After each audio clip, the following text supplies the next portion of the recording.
Hello everyone, this is Joshua again in part 2 of this Uneb paper,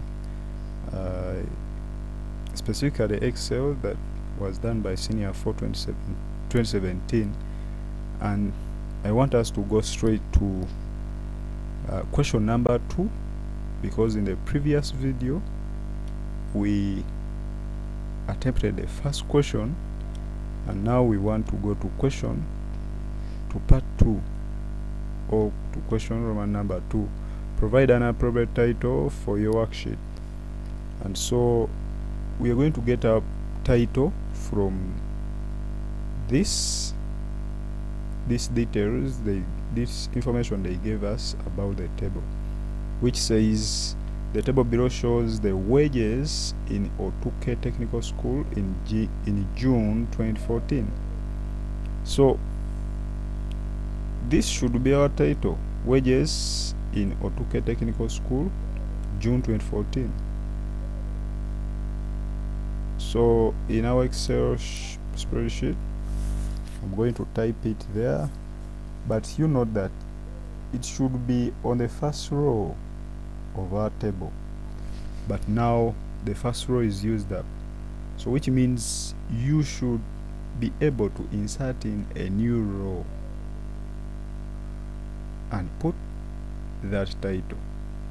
So which means I'm going to insert a new row. So how do we insert a new row? You click in any cell within the first row in case you want to insert it above. So under home you click insert on the drop down arrow, then you say sheet rows, and that row will come. Now after it comes, you should highlight it and merge it. This is the option. Merging means that you're combining a number of smaller cells to form one bigger cell, as you can see here. So all those cell divisions have been removed, and we have now one bigger cell that contains a larger entry like a heading. So when I click back on merge cells, it removes the merged cells. So I'm going to use this to type in the heading, of course, wages of staff in O2K Technical School in June 2014. So that is our title. Maybe you can make it bold to make it look like a title, of course, more like a title. Okay, so that was question number 2 here, and so I think it is well answered. So you jump away with your 2 marks plus the first ones. Those are 7 marks, free marks. I call them free marks in Excel. Okay, there is an instruction here which says use appropriate formula stroke function to calculate part 3 to part 5. So part 3 is here up to part 5, so we should use appropriate formula to calculate that. Now they are saying gross pay, which is basic pay, bonus pay, and responsibility allowance. So which means we should sum up responsibility allowance, bonus pay, and basic pay to get the gross pay. So we go back in our in our Excel table. We say the function we are going to use here is called sum. Doesn't matter which case you use, uppercase or lowercase, gives you the answer. So the function is sum. Let me first, okay, sorry, the function is sum. They say to get gross pay we add basic pay together with bonus pay and responsibility allowance. So we just have to put the addresses of those numbers. So how do we put? After opening the brackets before the function, after the function, you highlight these numbers, the addresses where those numbers are, and then Excel will just automatically write for you the cell addresses of those numbers. Close the brackets and hit the enter button, or you can use this tick up here, and then it gives you the answer. So I'm going to copy this down, and it auto recalculates for the rest of the cells. And when I click in this or double click, it will show that it is using the same formula we applied up here, and adding up its respective values here to get the answer here.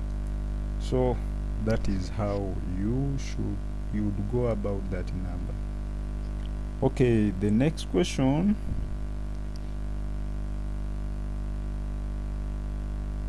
The next question says payee is 10% of gross pay. So which means that in our Excel spreadsheet we shall just say equals 10%. The percentage symbol is on the fifth key. 10% of 10% of what? Let me check the question. 10% of gross pay. Yes, so we should look for gross pay. Gross pay is here, and so we should get 10% of all these numbers beginning from the first one, as long as they are in the gross pay column. So this one is of means timers, so that is the multiplication symbol. We call it asterisk in computer. This one, it is found on the 8th key. On the 8th key you press shift and 8 to get it. So when you press enter, it will calculate for that one also. So some people might be wondering how I'm getting the rest of the numbers. I said after getting the first answer, you put the cursor down here, and then when it turns into a crosshair or a plus symbol, long click and drag down, or you can just double click right there and it will autofill the rest. Now for net pay, they are saying net pay is gross pay less payee and NSSF. So which means that we are going to, they are saying net pay is, no, net pay which is gross pay less payee and NSSF. So we should calculate, we should add the payee and NSSF, then you calculate it from gross pay. Yes, payee and NSSF, then we calculate it from gross pay. Is it true?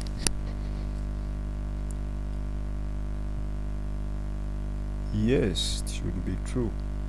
So I don't want this video to be too long for us, but let me only calculate this. It is saying pay net pay which is gross pay less payee and NSSF. So you make sure that before you answer, you should be able to know what you're doing. So equals, I'm going to add payee. Let me put them in the brackets. Payee together with NSSF, close the brackets, minus the gross pay, and then it is giving us a negative. So this is not true, which means I made some kind of interchange here. I was supposed to get this one first, then minus this. So that's why I say you guys should understand what you're doing first, and then try to build it. So it should be this minus the rest, and F3 represents payee, and then G3 represents the NSSF, and then this one E3 represents the gross pay.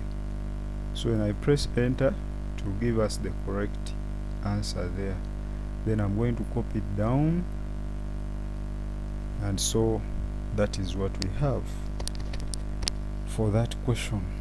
So we have so far answered this one. The direction is appropriate formula to calculate functions, to calculate formulas plus functions to calculate part 3 to part 5. So we started here, and then we stopped here. In the next video we shall begin by how we can draw this, and then maybe attempt the last questions there. So let us cut this short.